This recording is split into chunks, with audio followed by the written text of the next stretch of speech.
बदलाव ही इस धरती का नियम है। साल बदलता है, महीने बदलते हैं, सप्ताह, तारीखें, दिन बदलते हैं, हर एक घंटा बदलता है, हर एक सेकंड बदलता है, मिनट बदलता है।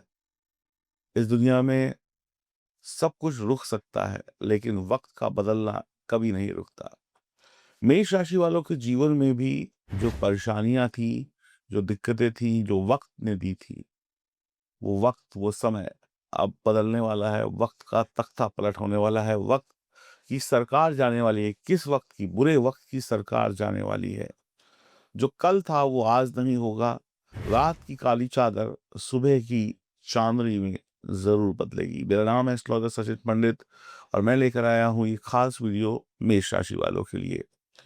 बहुत दिनों से वक़्त आपका साथ नहीं दे रहा था, बहुत दिनों से आपकी ज़िंदगी में वो नहीं हो रहा था जो आप चाह रहे थे। बहुत दिनों से आप सिर्फ़ सुन रहे थे, देख रहे थे, लेकिन कुछ पा नहीं पा रहे थे। मेष राशि वालों को बुरे समय में भी आपने बड़ी हिम्मत से इस बुरे वक़्त का सामना किया, लेकिन इस बुरे वक़्त का परिवर्तन होने वाला है। बुरे वक़्त की सरकार जाने वाली है, अच्छा वक़्त आने वाला है। 14 अगस्त की वो तारीख होगी जब देवगुरु बृहस्पति आपकी ज़िंदगी में एक नई उमंग, एक नई तरंग शुरू कर देंगे। वैसे तो देवगुरु बृहस्पति 13 अगस्त को एक बहुत बड़ा परिवर्तन कर रहे हैं, लेकिन कहते हैं ना 13 अगस्त को तो वो एंट्री करेंगे। लेकिन धीरे-धीरे डेस्टिनेशन पे पहुँचते-पहुँचते रिज़ल्ट देने में उन्हें 1-2 दिन का वक़्त लग जाएगा, तो आप ऐसा मान के चलें 15 अगस्त की जो सुबह होगी वो आपके लिए खुशियों भरी होगी। देवगुरु बृहस्पति अभी तक अतिचारी होकर मिथुन राशि में बैठे थे।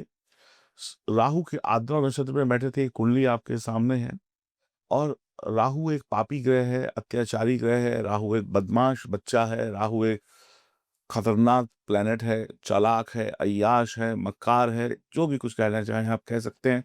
क्योंकि कहते हैं कुत्ते की पूँछ कभी सीधी नहीं होती, ऐसे ही राहु भी देवता बनने से पहले, कन्वर्टेड देवता बनने से पहले था तो राक्षस ही, स्वर भानु उसका नाम था। वो तो अमृत पीकर बन गया राक्षस, लेकिन कहते हैं ना कुत्ते की पूंछ सीधी नहीं होती, वैसे ही राहु की जो हरकतें हैं वो कभी नहीं जाती, बुरी हरकतें, उसके अंदर भी एक राक्षसीपन है। सीधे-साधे, भोले-भाले हमारे देवगुरु बृहस्पति राहु के आर्द्रा नक्षत्र में बैठे हुए थे और एक बदमाश के घर में एक साधु बैठ जाए, एक बदमाश के घर में एक सुंदर, साधारण, शरीफ इंसान बैठ जाए, तो बदमाश क्या करता है? बदमाश उनको अपने कब्ज़े में ले लेता है। जितने भी भोले-भाले लोग हैं, उनको कौन ठगता है? बदमाश ठगते हैं।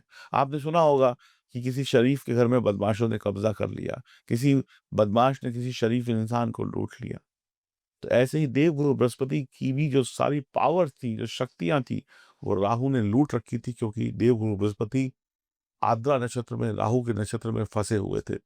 13 अगस्त को निकलेंगे यहाँ से, 14-15 अगस्त तक रिलैक्स करेंगे। आप भी किसी यात्रा से निकलते हैं, तो जब पहुँचते हैं थक कर तो 2-4 दिन ही दिन आराम करने के बाद चुस्ती-फुर्ती आती है। इसीलिए मैं आपको 15 अगस्त से बोल रहा हूँ, आपको रिज़ल्ट अच्छे मिलने शुरू होंगे।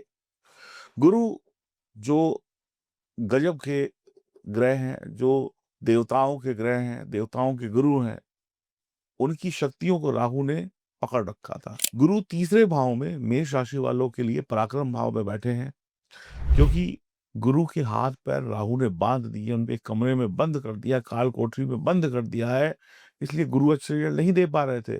पर देवगुरु बृहस्पति को आप कब तक बाँधोगे? 13 तारीख की वो सुबह होगी जहाँ पर देवगुरु बृहस्पति आज़ाद हो जाएँगे, 14-15 तारीख से आपको अच्छे रिज़ल्ट देने लगेंगे। वही गुरु जो चाह कर भी आपको कुछ नहीं दे पा रहे थे, वही गुरु अब आपको सब कुछ दे देंगे, क्योंकि चोर पकड़ा गया और देवगुरु बृहस्पति आज़ाद हो गए। 20 जुलाई को अगर आप थोड़ा-सा और देखें तो 20 जुलाई को राक्षसों के गुरु शुक्राचार्य भी देवगुरु बृहस्पति के साथ आकर मिल गए। शुक्राचार्य राक्षसों के गुरु हैं, देवगुरु बृहस्पति देवताओं के गुरु हैं। दोनों शुक्र और गुरु का मिलन होना, 2 बड़े ग्रहों का मिलन होना, 2 गुरुओं का मिलन होना एक शानदार शुरुआत है। शुक्राचार्य ने राहु को कंट्रोल में कर लिया। उन्होंने कहा बस अब अगर तुमने देवगुरु बृहस्पति को तंग किया, तो मैं तुम्हें दंड दूँगा, मैं तुम्हें श्राप दे सकता हूँ। क्योंकि राहु के जो गुरु हैं वो शुक्राचार्य हैं। गुरु की बात भगवान भी मानते हैं, शैतान भी मानता है। देवगुरु बृहस्पति के साथ में गुरु बैठ गए और देवगुरु बृहस्पति ने शुक्र को कह दिया, अपने इस नालायक बच्चे को संभाल लो, इस बार तो माफ कर देता हूँ, लेकिन माफी एक शर्त पर है कि अब इस पर मेरी दृष्टि रहेगी, इसको मैं देखूंगा, अगर इसने जरा सी भी बदमाशी की, जरा सा भी मेष राशि वालों को कष्ट दिया, तो फिर मैं इसे छोड़ूंगा नहीं। इसीलिए देवगुरु बृहस्पति ने अपनी एक दृष्टि राहु के ऊपर गड़ो दी कि तुम अगर जरा सी भी अब बदमाशी करोगे तो मैं तुम्हें छोड़ने वाला नहीं हूं, तुम्हें सजा मिलेगी। और उधर से शुक्राचार्य ने भी कह दिया, मैं भी अब तुम्हें बचा नहीं सकता अगर गुरु ने तुमको कोई सजा दी तो। तो राहु के बुरे प्रभाव आपकी जिंदगी से पूरी तरीके से खत्म हो गए और राहु 11वें घर में बैठे हैं और देवगुरु बृहस्पति की दृष्टि पड़ गई, तो यकीन मानिए अब आपके जीवन में राहु यहाँ पर बहुत सारा सुख देंगे। अब राहु गंदगी नहीं फैलाएँगे, रायता नहीं फैलाएँगे, रायते को समेटेंगे। जो आपको दुःख मिले थे, उन सब दुःखों को खत्म करने में आपकी मदद करेंगे। अब आपके जीवन में राहु पैसा, यारी दोस्ती, अच्छी यारी दोस्ती लेकर आएँगे, धोखेबाज मित्रों से आपको बचाएँगे, शादी के योग बनाएँगे, सही जगह पे पैसा खर्च करवाएँगे। एकादश भाव जो है जहाँ पे राहु बैठे हैं, वहीं पे गुरु की दृष्टि है। तो ये गुरु की दृष्टि के कारण राहु अब आपको प्रॉफिट देंगे, आपको धर्म दौलत देंगे, खुशियाँ देंगे। राहु अब आपकी ज़िंदगी में खुशियों के दरवाजे खोल देंगे, क्योंकि राहु अब गुरु के प्रभाव में है। अब पैसा भी मिलेगा, रिश्ते भी जुड़ेंगे, खुशियाँ भी आएँगी। आपके जो बिगड़े काम थे, यही राहु अब बना कर देंगे। गुरु ने अपनी पंचम दृष्टि 7th हाउस पर डाल दी। अब जो 7th हाउस होता है ना, वहाँ पर क्या है? वहाँ पर शुक्राचार्य की अपनी राशि तुला है। तो 7th हाउस को भी देवगुरु बृहस्पति ने बचा लिया। तो देवगुरु बृहस्पति ने कहा कि शुक्रदेव तुम मेरे साथ बैठे हो, तुमको एक गिफ्ट देता हूँ कि तुम्हारे घर को भी मैं देख रहा हूँ, 7th हाउस को।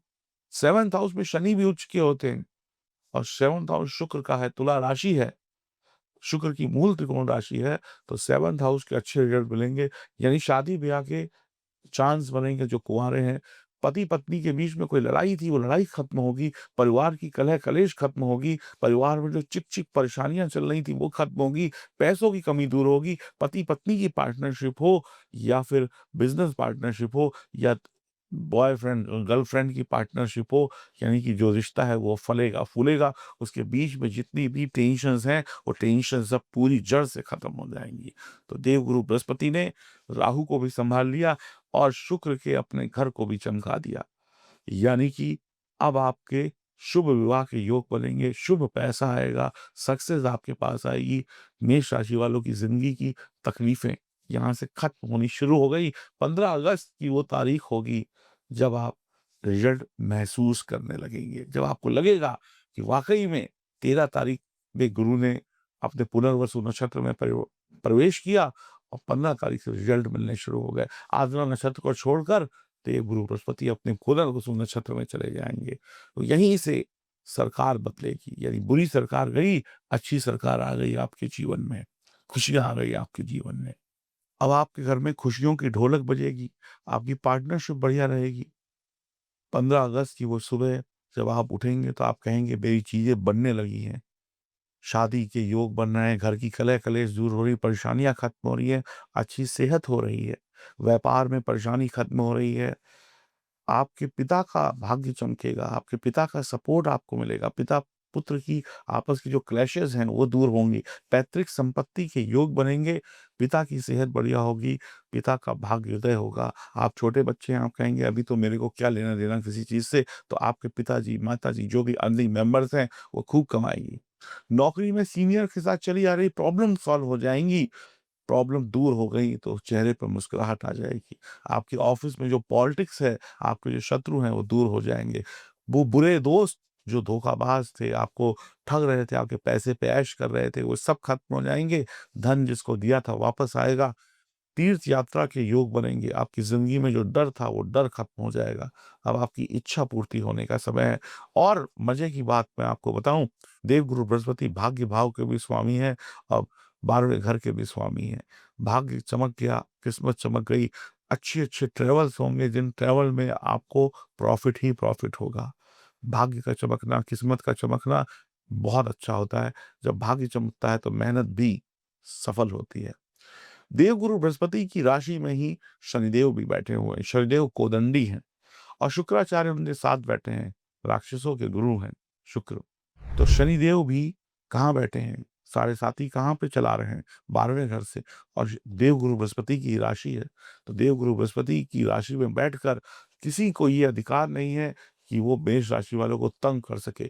तो देवगुरु बृहस्पति अभी तक आर्द्रा नक्षत्र में थे, फँसे हुए थे, देख नहीं पा रहे थे, लेकिन वो निकल चुके हैं अब।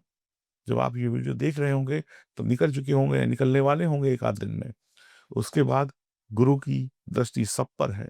एक मास्टर जब क्लास में होते हैं, मास्टर जी क्लास में 50 बच्चे हों, सब पर मास्टर जी की दृष्टि होती है। जो बच्चा शैतानी करता है, उसे तुरंत सज़ा मिलती है। अब चाहे राहु हो, चाहे शनि हो, कोई भी बदमाशी करेंगे, तो आपके लिए देवगुरु बृहस्पति खड़े हैं, वो आपको बचाएँगे।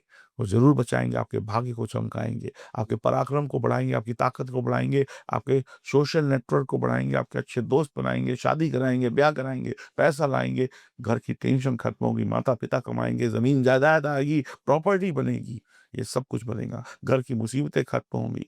जो पैसा अस्पताल में खर्च हो रहा था, कोर्ट कचहरी में, पुलिस में खर्च हो रहा था, वो सब खत्म हो जाएगा। शुभ कामों में पैसा खर्च होगा। सोशल मीडिया से कमाएँगे, इंटरनेट, 5G कई तरीके से अब आपकी ज़िंदगी चलने वाली है। अब आपकी ज़िंदगी में सब कुछ बढ़िया होने वाला है। मेष राशि वाले खुशी से झूम उठेंगे। देश-विदेश जा सकते हैं, एमएनसी कंपनी में जॉब लग सकती है, विदेश में सेटल होने के चांस हैं। अब आपके ऊपर ऐसा मैं कह सकता हूँ, देवगुरु बृहस्पति के आशीर्वाद से, देवगुरु बृहस्पति के आदेश से देवता आपकी रक्षा करेंगे। ग्रह नहीं, भगवान आपकी रक्षा करेंगे। पिछले 3-4 महीनों से जो आपके आँसू बहे हैं, अब वो मोती बनेंगे। सक्सेस आपको मिलेगी। अगर आपकी जन्म कुंडली में सितारे मजबूत हैं और आप कोई गलती नहीं करते हैं, तो इस सुंदर समय का स्वागत करिए। एक सुंदर घड़ी आपके जीवन में लंबे समय तक आने वाली है। 2-3 महीने ऐश करना है आपको, बहुत ऐश करनी है, कोई दिक्कत की बात नहीं है। आपको 15 अगस्त से लेकर 18 अक्टूबर तक ऐश मारनी है। ये 15 अगस्त भी बढ़िया है, जन्माष्टमी भी बढ़िया है, आने वाले नवरात्र भी बढ़िया होंगे, विजयदशमी भी बढ़िया होगी, दिवाली भी बढ़िया होगी, दिवाली तक की गारंटी हमारी, सब कुछ बढ़िया है। ऐश माँगिए, बस अपनी जन्म कुंडली में बैठे हुए ग्रहों को मजबूत बना लीजिए अगर वो कमज़ोर हैं तो। और अपनी जन्म कुंडली को मजबूत बनाने के लिए आपको किसी अच्छे एस्ट्रोलॉजर से मिलना पड़ेगा। मेरा नाम है एस्ट्रोलॉजर सचिन पंडित। उम्मीद करता हूँ आप मेरे चैनल को सब्सक्राइब करेंगे, बेल आइकन के बटन को दबाएँगे और ऐसे ही तरक्की पाते रहेंगे। और कोई समस्या है तो बिना हिचकिचाए, बिना डरे, निसंकोच आप इन नंबरों पर मुझसे बात कर सकते हैं, अपनी अपॉइंटमेंट बुक करा सकते हैं। राधे राधे।